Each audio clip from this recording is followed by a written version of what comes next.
Eu sou o problema do Brasil. Deixa eu colocar aqui a música triste, né? No Brasil a classe média não tem futuro? Interrogação. Por que a classe média não tem futuro? Mas o que é classe média, hein? Deixa eu ver. O que é ser classe média no Brasil? Eu quero saber. É faixa de valores, tá? Faixa de valores. Vamos lá. Ser classe média no Brasil é definido principalmente por um padrão de vida acima do básico, que inclui acesso a bens e serviços como moradia, educação particular e lazer. Mas isso aqui na Constituição não é o básico? Você ter moradia, educação e lazer? Educação particular não. Mas era pra ser o básico, né? Segundo a Constituição. A definição varia muito dependendo, blá blá blá. A renda mensal de uma família pode estar entre 4 e 16 mil para ser considerado classe média. Cara, existe um abismo de diferença entre ganhar 4 mil e 16 mil. Essa faixa tá muito alta, tá? Tá muito alto. Uma pesquisa com tendência de consultoria que o país é mais da metade da população, classe média com renda mensal superior a 3,4 mil. Cara, existe uma diferença colossal, tá? Nesses valores pra ser considerada a mesma coisa, pô. Agora, para essa, a renda mensal de uma família deveria ser deveria ser a renda dividido pelas pessoas da casa, né? Porque se tu ganha 4 mil reais, tem esposa e 5 filhos, não dá pra nada. Agora deve ser 4 mil reais por pessoa, né? Porque senão não faz nem sentido esse valor aqui. Complexo, tá? Deixa eu ver que classe social eu estou, né? Ganho a 60 mil reais por mês. Sou de qual classe no Brasil? Deixa eu descobrir aqui, tá? Eu sou na classe A. Caralho, velho. Boa. Eu estou dentro dos... Vamos ver o vídeo.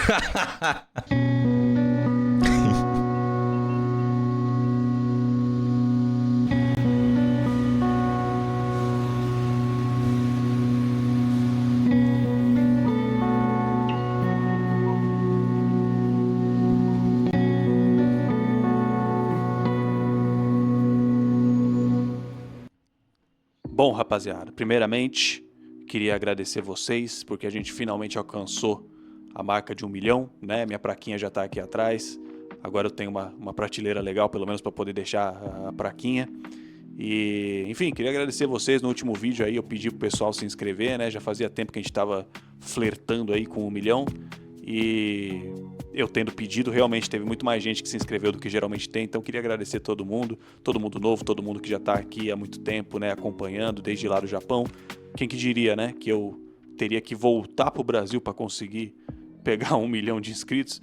Então obrigado aí para todo mundo, obrigado pelo apoio, mesmo agora retornando pro Brasil. O último vídeo que a gente fez aqui em São Paulo também pegou bastante visualização. Então muito obrigado aí pelo apoio. E hoje eu vou andar lá pela Paulista.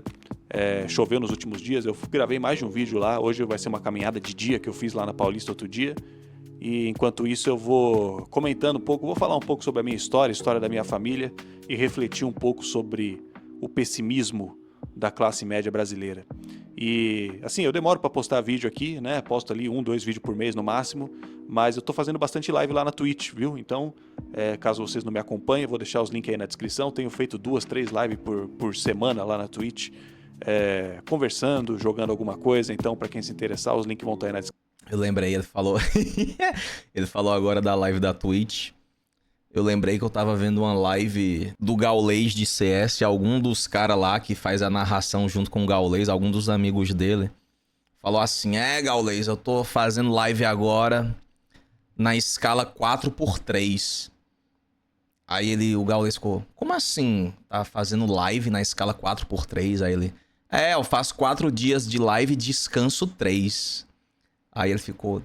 Descansa 3? 4 dias de live é exaustivo, né, bicho? Tirou 3 dias de descanso depois, não tancou, tá? Sinistro. Descrição. E é isso aí. Vamos lá. O chat ficou enfurecido. Bom, recentemente, eu não sei se vocês viram, mas eu fui lá no Vilela, né? Lá no Inteligência Limitada, o podcast. E... em certo momento lá da entrevista, ele me perguntou se eu me considerava uma pessoa nihilista, né? Nihilista. E eu disse que não, eu disse que eu acreditava que o mundo podia mudar, né? E que a gente tinha que se esforçar para, enfim, né? Para tornar o mundo melhor e tudo mais. Mas eu achei legal, achei interessante que assim, se vê que ele realmente acompanha mesmo o meu conteúdo. Porque esse é o tipo de coisa que eu vejo com uma certa frequência aqui no canal ou em outros lugares também, que comentam sobre mim na internet, né?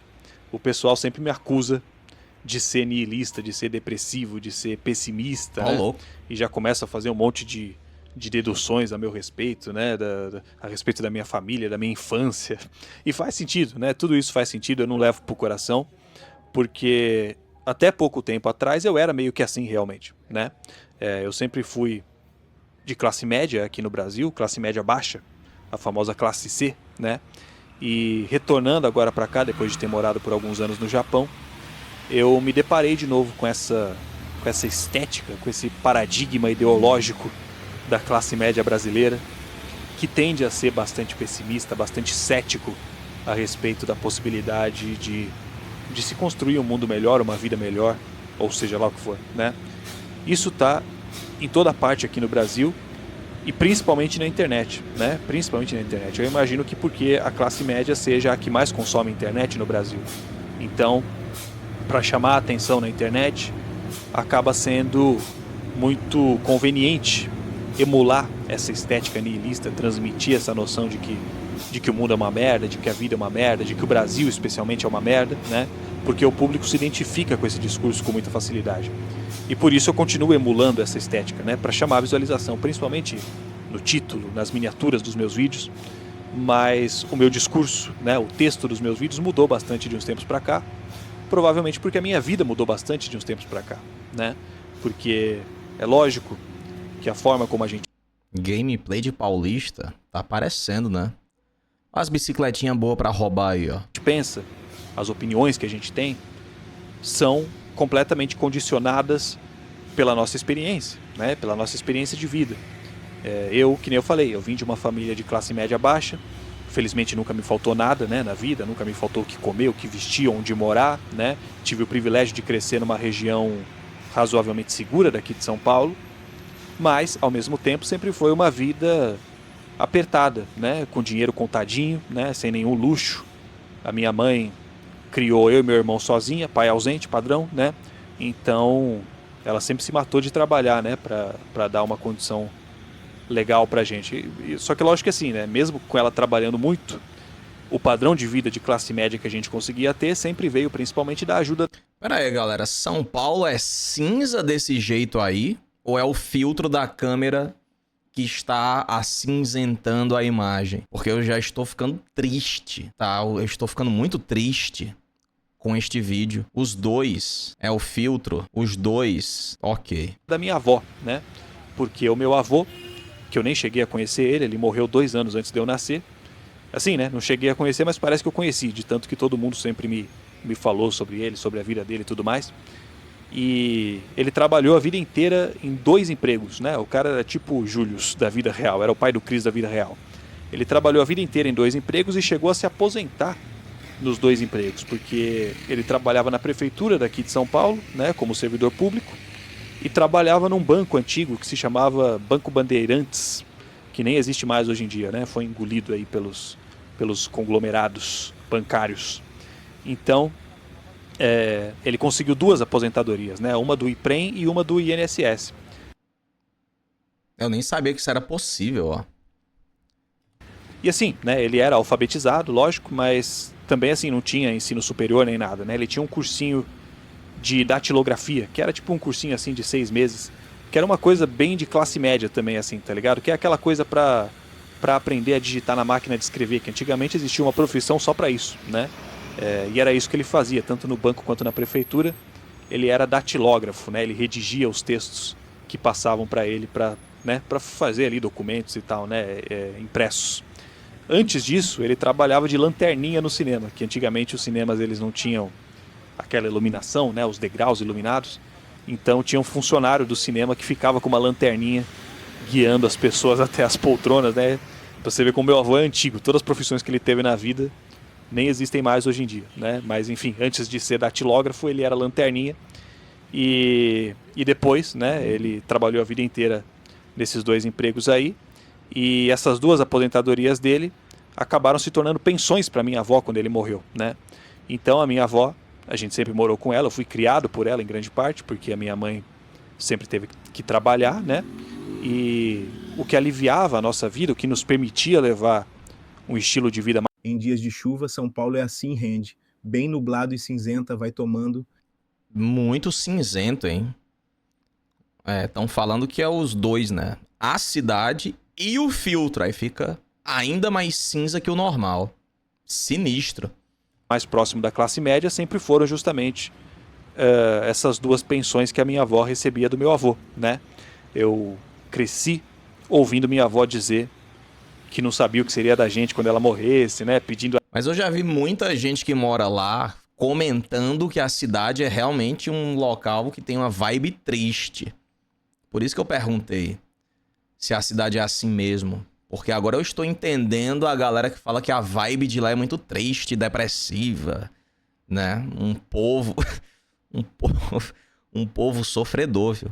F. A Deus para que ela vivesse muito, para que pudesse sempre continuar ajudando a gente. A casa onde a gente morava também, né, onde eu morei a minha vida inteira até ir para o Japão, foi a casa que meu avô conquistou também, casinha velha. Hoje a casa já tem mais de 70 anos, nunca passou por nenhuma reforma grande, né, tá caindo aos pedaços, mas é casa própria, né, casa própria que meu avô conseguiu em um daqueles programas, meio que um programa de habitação assim da prefeitura, que facilitava a aquisição da casa própria para os funcionários públicos, né?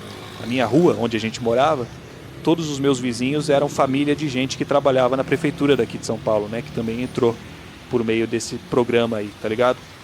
Antes do meu avô conseguir comprar essa casa, a minha família morava num barracão de madeira, para vocês terem uma ideia, né? Era um barracão que o meu avô construiu num terreno de um amigo dele lá da prefeitura. Foram dois amigos da prefeitura que ajudaram ele, né? Um cedeu o terreno e o outro cedeu a madeira para ele construir a casinha para ele e para minha avó morarem quando eles eram jovens, né? E a minha mãe e o meu tio ainda passaram parte da infância nesse barracão aí. Pô, pensei que ninguém ia perceber, mas não deu, né? Se alguém quiser ceder a madeira para eu construir minha casa também, eu aceito, tá? Ó, louco. Antes do meu avô conseguir comprar a casa onde eu e meu irmão nascemos depois, tá ligado? E ainda assim, quando compraram a casa, parcelaram, né, em sei lá quantas décadas, e os dois salários do meu avô iam praticamente inteiros nas parcelas da casa, né? E aí a minha avó também ajudava, ela trabalhava de costureira para a vizinhança e tal. E mesmo assim, minha mãe conta, né, que foram anos bem complicados, assim, que dificilmente dava para comer uma carne, tá ligado? Então era tudo bem racionado, né? Porque, normal. assim, o meu bisavô, por parte de vó, no caso o pai da minha avó, ele até era rico, né? Ele era dono de chácaras aqui em São Paulo e tudo mais, era português safado, né? Mas a minha bisavó, a mãe da minha avó, ela odiava o meu avô, né? Porque o meu avô era pobre, então ela dizia que ele era interesseiro, né? Que ele estava se envolvendo com a minha avó só por causa do dinheiro do meu bisavô. Então, olha que brisa, né? Para provar para a família da minha avó que ele não queria o dinheiro deles, o meu avô convenceu a minha avó a abrir mão da parte dela da herança, tá ligado? E provavelmente foi por isso que ele trabalhou tanto a vida toda, né? Pra provar pra família dela que ele não precisava do dinheiro deles. E é muito...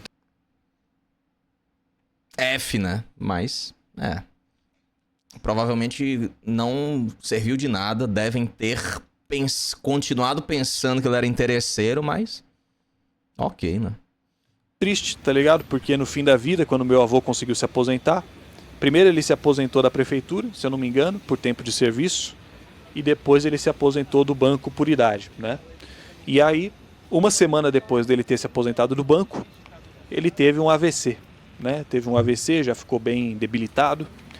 E aí no hospital, quando meu tio foi falar com ele nem estava falando direito, estava balbuciando assim, né? Mas ele cochichou assim pro meu tio dizendo que ele se sentia um inútil, tá ligado? Que não estava mais trabalhando, que não servia mais para nada, que estava velho, né? É foda, né, rapaziada? Se vê que depois de uma vida inteira trabalhando, ele saía às 4 da manhã todo dia, voltava às 10 horas da noite, segundo a minha mãe, e ainda se sentiu inútil quando se aposentou, né? E provavelmente foi essa depressão, esse estresse de ter que largar o emprego que acabou desencadeando ali o AVC uma semana depois dele ter se aposentado. Foi exatamente uma semana, ele se aposentou na sexta-feira, na sexta-feira seguinte ele teve o AVC. E, enfim, eu acho muito triste, né? Minha mãe sempre me mostrou, desde pequeno ela me contava. Pô, isso é uma coisa que eu já tenho certeza absoluta na minha vida, que eu não vou conseguir ficar velho e parar de trabalhar. Eu vou ficar o dia todo velho vendo televisão. Não faz sentido parar de trabalhar. E tem muita gente que fica, eu tô doido pra me aposentar, mas tu vai fazer o quê, velho? Tu vai fazer o quê, pô? Só se você arrumar um barzinho de esquina, né, pra virar o tiozão da esquina. Ainda dá certo, talvez, certo? Mas não tem como, pô. Não tem condições, pô. Outras ocupações, além de trabalhar, é trabalhar de forma não remunerada, né?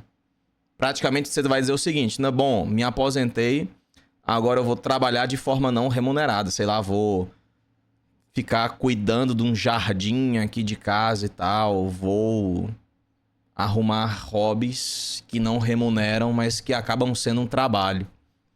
Mas... F, tá? Pioneer mandou R$ 5. Vou ser igual a você, Andy. Quando eu ficar velho, possivelmente vou ir de F por não ter nada para fazer. Gosto de trabalhar que nem maluco. Não é nem sobre gostar, é de não ter o que fazer, tá? Não é isto. Não é gostar ou não gostar. Alguma pessoa muito inteligente aqui fez um comentário muito perspicaz, tá? Fala isso pro cara que vai se aposentar depois de passar 30 anos trabalhando braçal. Então, se você conhece pelo menos uma pessoa que fez trabalho braçal por muito tempo, você deveria saber que ela também não para, tá? Ela se aposenta e continua trabalhando. Até um pedreiro, você vê uns pedreiros... Eu já vi pedreiro que é aposentado e continua trabalhando de pedreiro, subindo em casa, trocando telhado. Os caras não conseguem parar, pô. Os caras falam como se, né? Ele imagina assim... se eu trabalhasse... Não, pô, mas a realidade é outra, tá? Não, pode ter certeza. O cara que trabalhou no braçal a vida toda, esse é que não vai conseguir parar mesmo, tá? Esse é que não vai conseguir parar. É claro que ele não vai executar trabalhos que exigem muito esforço, porque ele já vai estar velho e tal, né? Mas enfim, meu pai tem 80 anos e vai pra roça todo dia? Exatamente. O meu ex-sogro... Ele era aposentado e ia pra roça todo dia cuidar de boi, capinar mato. Sei lá, bicho. O cara não conseguia parar. E é isso que eu tô falando. Quando você passa a vida toda trabalhando, você chega na velhice, você tem que ter alguma ocupação. Não significa que você vai continuar no mesmo trabalho, mas você tem que ter alguma ocupação. Tem que ter alguma coisa pra fazer, tem que estar interagindo com gente. Você não pode... eu vou ficar em casa agora, não tem como. Aí acontece isso aí, o cara tem um AVC porque em casa, vendo novela, não dá, pô. Né, as histórias dele, e aí ela me mostrava os desenhos que ele fazia, os poemas que ele escrevia, as coisinhas de marcenaria que ele fazia. Ele mexia com essas coisas de madeira, né, tanto que ele construiu o barracão onde eles moravam. Ele tinha um bandolim também que ele tocava, tudo autodidata, né, aprendeu tudo sozinho. Então... ele era um artista ainda por cima, né? Os desenhos bonitos, os poemas bonitos que ele escrevia para minha avó. E teve todos... Na realidade, quem faz trabalho braçal tem maior dificuldade com o ócio. É surreal o sentimento de inútil e desperdiçar tempo em ficar parado. Exatamente. Exatamente. Quem mais... É mais provável uma pessoa que trabalhou a vida toda em escritório... algum trabalho intelectual estressante, é mais provável que esse cara consiga se aposentar e ficar tranquilo do que um cara que fez trabalho braçal a vida toda, tá? Uma coisa muito curiosa, meu pai teve câncer de cabeça, mesmo debilitado. Ele tava querendo trabalhar, trabalhou no mínimo 30 anos com o mercado. Não dá, pô. Não tem como, velho. Não dá pra parar, tá? É impossível. Tinha até outro dia, a gente tava vendo alguma coisa sobre um velho... Acho que era um negócio do Rockefeller da mãe, tá? E aí alguém comentou, pô, por que esse velho aí, ele não... Mês que vem estarei 30 dias de férias, já estou doido e sem saber o que vou fazer. Imagina aposentado. Me leva pra tua casa, Randy. F. Pô, na moral, 30 dias de férias é um erro, tá? Eu acho que toda empresa deveria, pelo menos, dar a opção pro funcionário seguinte. É isso que eu fazia quando eu trabalhava fora.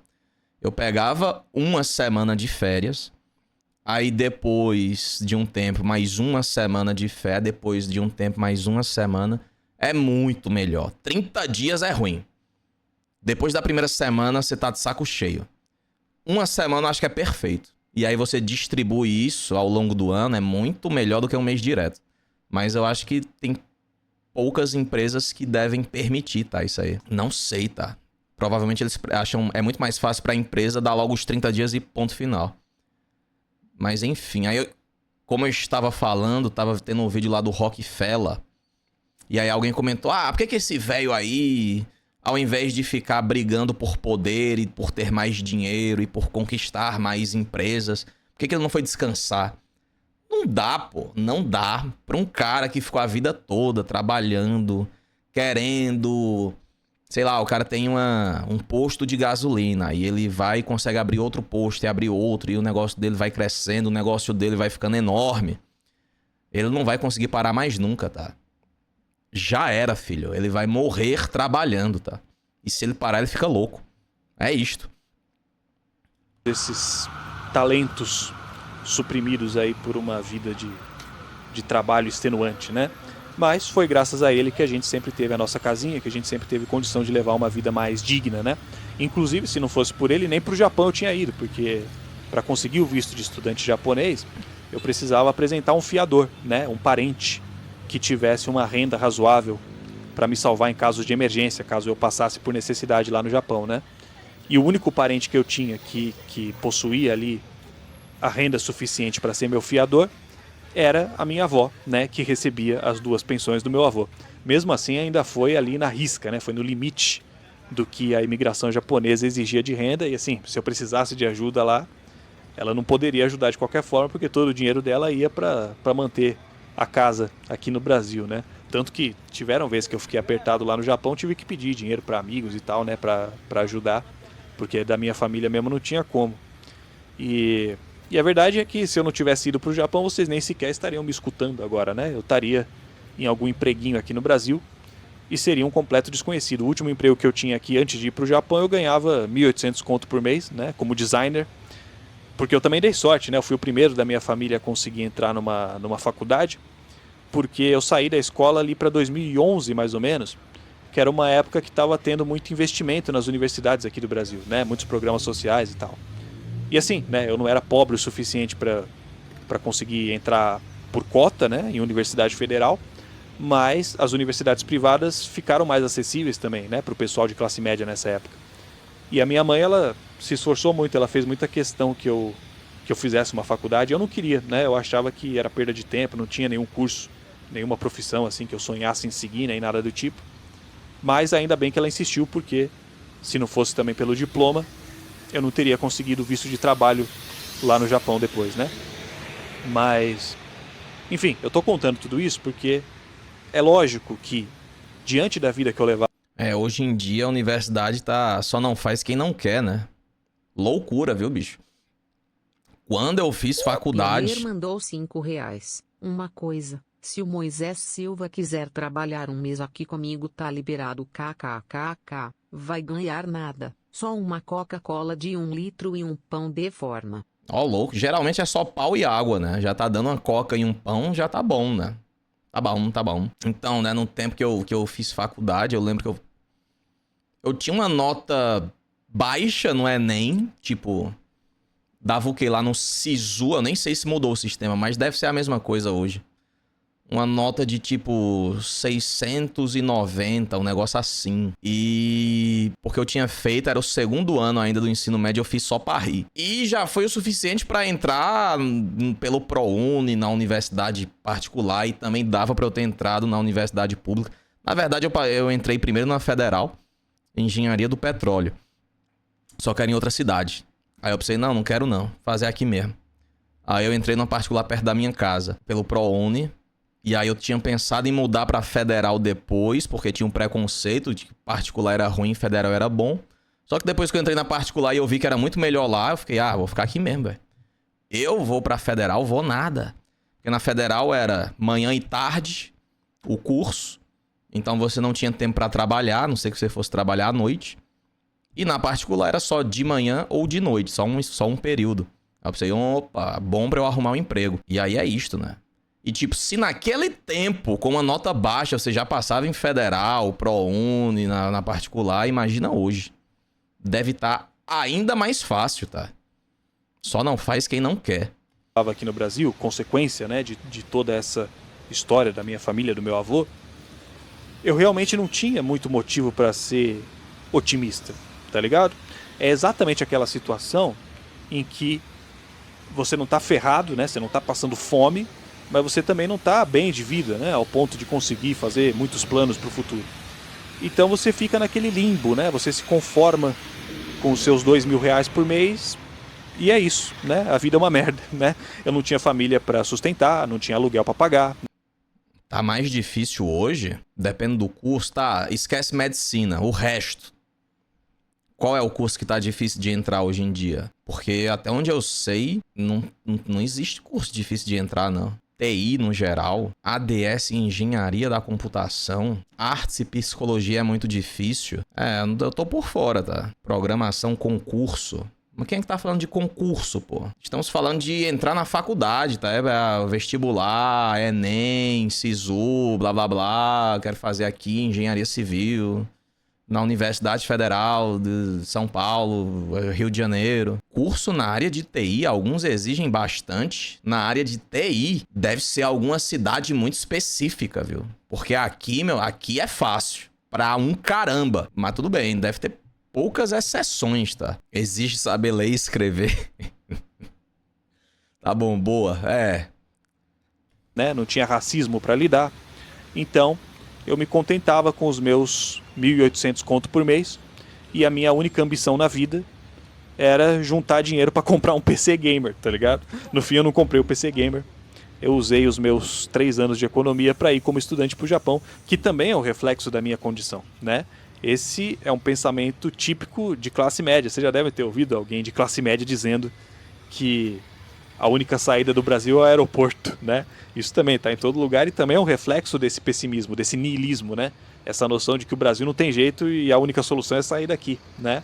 Mas vai dizer que não, pô. Se ele disser que não, eu quero que ele dê a solução, tá? Uma opinião contra, só não entra na faculdade quem são burros. Tem é isso? Dislexia e autismo 1, conseguir passar e ficar bem. Só trabalho muito porque eu quero. Boa, vai trabalhando, tá? Em Tianguá, perto de Sobral, a nota de corte estava 860. Vocês estão pegando uns exemplos bem específicos, né? Mota Mutoca mandou R$5. Aqui em SP Caio mandou tem um centro 5 As reais. vozes, ó, boa. Ensino Salve, médio Andy. 89. Primeira vez vendo sua live. Aqui em SP tem o Centro Paulo Souza, ensino médio e tecnólogo de graça. Tem curso que fecha até que não atinge o número de alunos mínimos. Faria os excelentes cursos que ninguém nem presta o vestibular. Chega a dar raiva da molecada que não quer estudar. Pois é. Sabe o que é que deve estar acontecendo, então? Aparentemente, a galera tá todo mundo querendo ir pro lugar que é difícil passar. Ah, aqui é difícil passar, então é bom. Aí tá concentrando todo mundo lá. Porque o que tá acontecendo aqui também é isso. Tem meio mundo de curso que ou fecha por falta de gente pra fazer, ou então entra turma de 5 alunos. Aí você diz, ué, cadê a galera pra estudar, pô? Não devem estar se concentrando, todo mundo aí no mesmo curso de algum lugar específico. Loucura, velho. Aqui na minha cidade tu passa em ti brincando. Passa em TI. Pois é. Então, galera, aí temos um problema também, né? Temos outro problema também, que é o quê? Por exemplo, tem aqui, numa cidade vizinha, um curso de medicina, numa universidade federal. Muito, muito alto a nota de corte. Muito alto, muito alto. E tem outras cidades próximas que a nota de corte é bem menor para medicina. E a galera não tem coragem de ir fazer o curso em outra cidade. Aí você vai dizer, não, é porque a pessoa talvez não tenha condição. Tem muita gente que tem condição, mas não quer sair da cidade. Aí fica duro, né, meu chapa? Você também tá querendo passar num curso específico, naquela faculdade específica, não sei o que, específica. Tipo assim, você tá colocando dificuldade. Se você quiser fazer a faculdade, você vai fazer onde for, você arruma um emprego no local, se vira, come o pão que o diabo amassou. Isso é a realidade da maioria, tá? Mas o cara que fica, não, porque eu quero esse lugar aqui. tá colocando muita dificuldade, pô. Aí não dá, né? Fica complicado. Mas enfim. E, enfim, né, toda essa classe média gigantesca que existe aqui no Brasil hoje, que provavelmente é a parcela da sociedade que mais consome internet, está numa situação parecida, né? Se consome internet, provavelmente não está passando fome, né? Mas, na maior parte das vezes, está ali vivendo na risca, né? Está ali sem perspectiva de ter uma vida muito melhor. E, ao mesmo tempo, a gente tem toda uma estrutura midiática, né? Todos esses coach. Pô, mas se bem que hoje em dia eu acho que tem muita gente que tem internet e passa fome, tá? Porque é um negócio que o cara prefere pagar a conta de internet ali do mês e ficar uma semana sem almoçar do que ficar uma semana almoçando e não ter internet. Eu acredito que acontece muito, viu? Mas não conheço casos. Bilionários, esses influenciadores aí, que ficam dia após dia na internet, atingindo exatamente a classe média que está ali na internet, né? Individualizando o problema, né? Colocando na cabeça do povo que o problema do Brasil são as pessoas que não se esforçam o suficiente, as pessoas que são preguiçosas, as pessoas que são burras, etc, etc, etc, né? Esse discurso ele está na boca de absolutamente toda a classe média brasileira, né? Você não tem noção da quantidade de gente que eu já escutei desde que eu voltei do Japão, pessoas próximas de mim mesmo, né? Dizendo assim que o Brasil nunca vai ser igual ao Japão porque brasileiro é vagabundo, Na verdade, tá, ele ouviu isso de alguém, tá? Tudo bem, ele não tá dizendo que é a opinião dele. Mas na verdade o problema é, tem muito trabalhador no Brasil. Acho que a maioria não é vagabundo, não. O problema é que a classe política não está nem um pouco preocupada em melhorar a vida do povo, tá só preocupada em cobrar mais imposto e passar o peru na cara da rapaziada. E a rapaziada, ao invés de estar cobrando da classe política, os próprios trabalhadores, tá? Ao invés deles estarem cobrando da classe política, eles estão brigando entre si para saber se Lula é melhor do que Bolsonaro ou se Bolsonaro é melhor do que Lula. É isto. E não vai mudar nunca, tá?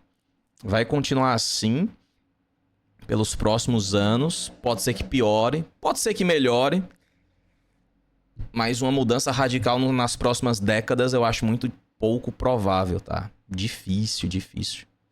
brasileiro é mal educado, brasileiro é preguiçoso, né?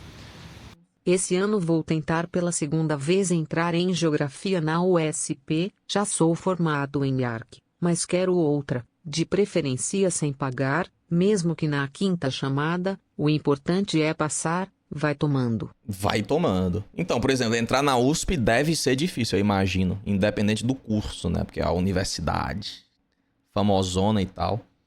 Aí é mais duro, mas se você quisesse fazer geografia numa universidadezinha de uma federal de outra cidade próxima, aí eu tenho certeza como seria muito mais fácil, tá?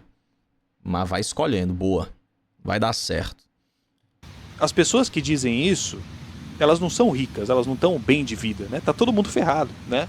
Mas todo mundo reproduz o discurso que chega até eles pela mídia, né? Como se eles mesmos não fossem brasileiros, né? Como se eles mesmos não fizessem parte do povo que eles estão criticando, porque é isso.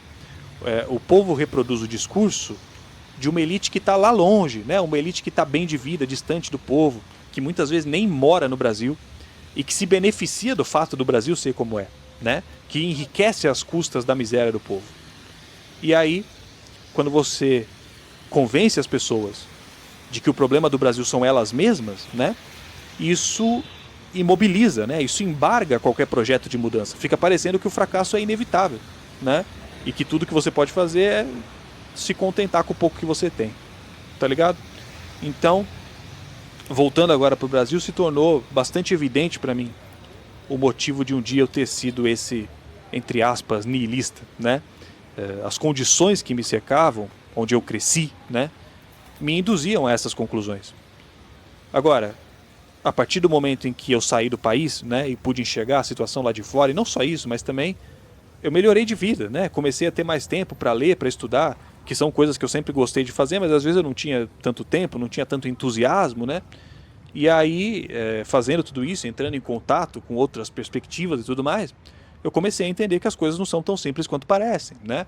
E isso é extremamente importante de se entender também, que Que nem eu falei, é claro, né, que a forma que a gente pensa, as opiniões que a gente tem são condicionadas pela nossa experiência de vida, pela nossa experiência na sociedade.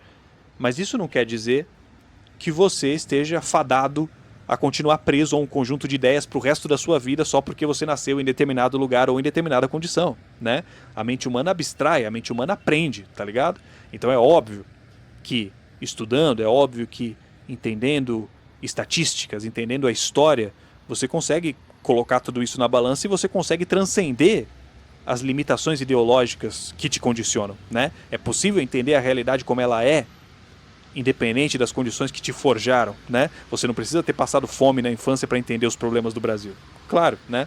Então, assim, que nem eu falei, até hoje eu continuo emulando essa estética nihilista, essa estética fatalista nas thumbnails dos meus vídeos, porque eu quero atingir exatamente as pessoas que consomem esse tipo de coisa, que são a maior parte das pessoas na internet. Só que quando o cara clicar no meu vídeo, ele nunca vai me escutar dizendo que o problema do Brasil é que o brasileiro é preguiçoso, né? Que o problema do Brasil é que o brasileiro tem 83 de QI, que o brasileiro é isso e aquilo, tá ligado? Ele vai me escutar falando sobre desigualdade, ele vai me escutar falando sobre ciência, ele vai me escutar falando sobre os problemas estruturais do sistema em que a gente vive. E eu espero que isso ajude a abrir um novo horizonte para essas pessoas que, assim como eu até alguns anos atrás, Olha o Corolla. Toyota Corolla. não conseguem ter perspectiva para enxergar um mundo diferente. Porque, tipo assim, a classe média no Brasil, ela é muito vasta, né? Tem gente de classe média que ainda não pode ser considerada rica, mas que já vive bem, né? Que já tem uma renda legal. Só que a gigantesca maioria da classe média tá ali flertando com a pobreza o tempo todo. E essas pessoas, elas têm medo, né? E elas se sentem injustiçadas de certa forma. Isso é uma coisa que eu tenho lido em todo lugar na internet também, não sei se vocês já viram gente comentando isso por aí, que é aquela coisa assim, os ricos eles estão bem porque eles têm dinheiro de sobra, né? Os pobres eles estão bem porque eles recebem assistência social do governo e... Então bem não. Peraí, bem não, né? Mas... Gustavo mandou R$5. Em 2024 sofri uma lesão e perdi o movimento da perna direita. Durante os 8 meses de recuperação, estudei para o Enem e também terminei um curso de 1 ano da USP. Aprovei na Federal e agora tô de boa aqui. Com o mínimo de esforço você consegue. Valeu, Gustavo. Tem que ter um mínimo de esforço também, né? Não é simplesmente se inscrever no Enem, sair marcando aleatoriamente as questões e vai passar. Também não é assim, né? Tem que estudar o básico, pelo menos. Ou pelo menos ter saído do ensino médio há pouco tempo já é o suficiente também. E ter estudado durante o ensino médio, né? Também não é... né? Não dá pra alastrar também, tá? Ele tava falando aí no vídeo da opinião da galera que fala que o pobre tá bem porque recebe auxílio, bababá.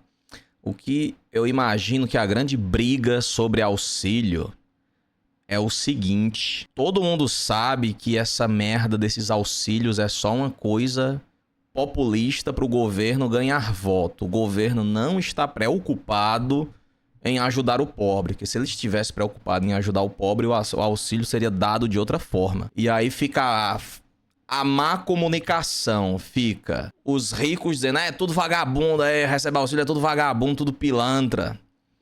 E os pobres ficam, é porque o rico explora o pobre, e aí começa a guerra de classe, tá? Lamentável. E a classe média tá ferrada, a classe média tá esquecida, ninguém se importa com a classe média, né? Vocês já viram isso, né?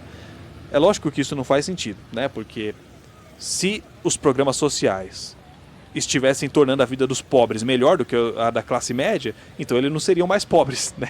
Eles seriam classe média no caso. Se fosse assim, valeria mais a pena a classe média doar tudo que tem, né? Ficar mais pobre de propósito para receber assistência social. Óbvio que não faz sentido, mas isso demonstra o sentimento que permeia a classe média brasileira, né? Porque, que nem eu falei, eles não estão passando fome, né? Eles não estão pedindo esmola no farol. Mas muitas vezes eles estão no limite, né? Eles estão no limite da dignidade. Então eles têm muito medo de perder o pouco que eles têm. Porque foi difícil de conquistar, tá ligado? Tudo parece muito frágil, tudo parece muito instável, né? E é exatamente em cenários assim que germina o extremismo na sociedade, né? O fascismo, por exemplo, ele tem historicamente essa característica, esse modo de operar. O fascismo explora o medo da classe média em tempos de crise, né? O fascismo corrobora os preconceitos da classe média para justificar a centralização do poder nas mãos de uma elite, né? Na Alemanha nazista, por exemplo, Hitler não inventou o antissemitismo. Não foi Hitler que inventou o antissemitismo. A classe média alemã já era antissemita antes de Hitler. Toda a Europa era, né? Porque os judeus eram uma minoria na região, né? E minorias sofrem preconceito porque a maior parte do povo não as conhece, né? É isso que significa a palavra preconceito, né? É um conceito equivocado, é um conceito que você cria a respeito de uma coisa que você não conhece de fato, né? O povo estranha aquilo que não conhece, o povo teme aquilo que não conhece em tempos de crise, principalmente. E o que Hitler fez foi corroborar o preconceito da classe média alemã. Ele ganha popularidade exaltando a ignorância da classe média alemã. Uma classe média que vivia no limite, né, da dignidade e que tinha medo de perder o pouco que tinha. É daí justamente que começam a surgir esses discursos de que aquelas minorias têm muitos privilégios, né? A classe média está esquecida, ninguém liga para a classe média. Começa a se fragmentar a sociedade, né? Como se fosse uma guerra de nós contra eles, né? Nós, o verdadeiro povo, contra eles, os invasores, os vagabundos privilegiados, né? O fascismo, ele instrumentaliza o preconceito do povo para unir a população contra um inimigo inventado, né? Um inimigo interno que é sempre uma minoria, né? É sempre uma minoria que não tem como se defender. E enquanto o povo se preocupa em atacar esse inimigo inventado, a verdadeira estrutura político-econômica, né, que é o que mantém o povo na pobreza de fato, continua estabelecida, né? Continua intacta. Então, o fascismo ele cria esses bodes expiatórios, né, por meio de narrativas que são disseminadas com o dinheiro dessas elites, né, para tirar a atenção das pessoas dos problemas reais da sociedade. Então, o fascismo ele tem essa roupagem revolucionária, né, mas na verdade ele não quer mudar nada. Ele quer manter a estrutura como ela já está estabelecida. E para isso ele canaliza a indignação do povo em outra direção, para fazer parecer que as coisas estão mudando quando na verdade elas não estão, né? Enfim, todas essas características discursivas. O bom disso aí é que isso tudo que ele falou, se você pegar uma turma da esquerda e pegar esse discurso que ele fez, aí a galera da esquerda vai dizer, é isso aí que a direita faz, é exatamente isso que a direita faz. Aí se você colocar o mesmo discurso numa palestra de pessoas da direita, é isso aí, os caras da esquerda, o comunismo faz isso. Moral da história. É o que acontece na política hoje, praticamente que mundial. Os caras ficam inventando o vilãozão pra combater o vilãozão, né? E Zezinho achando que está lutando pelo bem. Eu estou do lado que luta pelo bem pra eliminar o mal. Lamentável, tá? E o povo vai se dividindo cada vez mais. São sintomas muito claros de fascismo e quase todas elas estão presentes aqui no Brasil, no vocabulário da classe média, né? As pessoas não sabem disso, mas elas reproduzem sem saber, porque é o que aparece na tela do celular delas, tá ligado? Não é porque elas são burras, não é porque elas são más, não é porque elas são egoístas, não é uma questão de índole, é uma questão de condicionamento, né? É exatamente sobre isso que é esse vídeo. Tem uma música do Emicida que ele diz assim, que tem casos onde quem define a índole é a situação. Eu acho que são em todos os casos, né? A índole é sempre definida pela situação, a não ser que a pessoa tenha algum transtorno psiquiátrico realmente, né? Alguma psicopatia, mas, né? Isso é uma... Ele está certo em partes, mas ele queria as posses das minorias por conta que eles eram banqueiros e tinha também altos cargos na sociedade alemã. Sim. E aí inventou-se... Mas como assim, certo em partes? Você tá falando quando ele fala que o preconceito era só por ser minoria. Não era só por isso não, né? Ele simplificou a história. É uma parcela ínfima da sociedade. Então, se a gente quer que a índole das pessoas mude, se a gente quer que a consciência das pessoas mude, é preciso que a situação delas mude primeiro, tá ligado? Que elas vivam com dignidade, que elas vivam sem medo de perder o pouco que elas têm. Então, quando a gente escuta por aí o pessoal dizendo que o problema do Brasil é o brasileiro, que o brasileiro isso, que o brasileiro aquilo, né? Ainda que o problema do Brasil fosse o brasileiro, não seria, né? Não faz sentido querer usar as consequências para justificar as causas, tá ligado? Peraí, como assim? Se o problema do Brasil fosse o brasileiro, ainda não seria? Calma.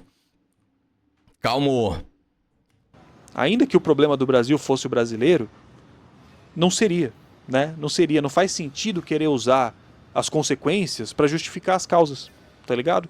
O povo pensa como pensa porque tá na situação que tá e não o contrário. Só que vira um... Entra no loop, né? Não dá pra saber onde começou exatamente. Oh, O contrário. Quem dera se fosse o contrário, né? Seria só mudar o mindset e tudo se resolveria, mas não é, né?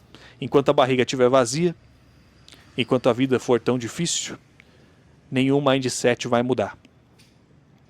Enfim, reflexões mudaria, né? Só não é fácil mudar o mindset. Mas se mudasse o mindset de todo o povo se unir e cobrar dos políticos, se isso fosse possível, coisa que não é, mudaria, pô. Ué, isso não tem nada a ver com a barriga vazia, não. Tem mais a ver com problemas de o ser humano gosta de ter o vilãozão pra combater. É isto. E que a gente sempre vai acaba gostar. tendo aí, retornando agora pro Brasil depois de um tempo morando fora. Espero que vocês tenham gostado. Acabou. Acredito que o governo faz de propósito, tipo deixando a população burra, pois quem controla o presente, controla o futuro, só estudando para melhorar. É, mas, tipo, lá no tempo da Dilma, lá 10 anos atrás, teve um vídeo que vazou dela, porque ela tava numa briga feia com a Aécio Neves, né? Pra saber quem é que ia ganhar e tal. Acho que foi do que? 2014? Eu acho que foi 2014. E aí depois vazou um videozinho que era os dois se cumprimentando e se abraçando e dando um beijinho, e rindo e conversando. Aí a galera falou, tipo, olha aí, ó, o teatro das tesouras, por trás da briga que eles têm política, eles são amigos. E é mais ou menos isso mesmo, tá? Talvez esse caso não seja criteriosamente isso, mas, pô, imagina só. Tu tá dentro da política, certo? Imagina só. Tu tá na política. Você é um deputado de alguma coisa, foda-se. Tu tá lá ganhando muito dinheiro. Aí tem auxílio paletó, auxílio não sei o quê, auxílio moradia, auxílio blá blá blá, auxílio lá lá lá. A grande maioria só vai querer se manter lá. A grande maioria. Vai ter um ou outro que tá tentando lutar pelo bem do povo, mas é um ou outro literalmente. É no máximo 3, tá? Os outros 500 vão estar só querendo continuar mamando. Então, eles vão fazer a aliança política que for. Hoje ele tá assim... Combato o comunismo, eu sou contra o comunismo, eu sou contra a esquerda, eu sou contra os ideais da esquerda. E amanhã, se pra ele continuar no poder, ele tiver que dizer que é fã da revolução comunista e que ele adora o comunismo, ele vai fazer. E a mesma coisa o contrário, tá? Então, os caras acreditam que fulano defende a ideologia e ele luta por... Não luta não, porra. Deixa de ser trouxa, porra. Mas é isto, né? Tipo assim, eu falo isso, mas eu sei que o povo nunca vai ver dessa forma, tá? Moisés Silva mandou R$5. Isso tem nome, Andy. Realpolitik é um termo alemão que significa política real em vez de ideologia ou moralidade. Todos são amigos uma hora ou outra.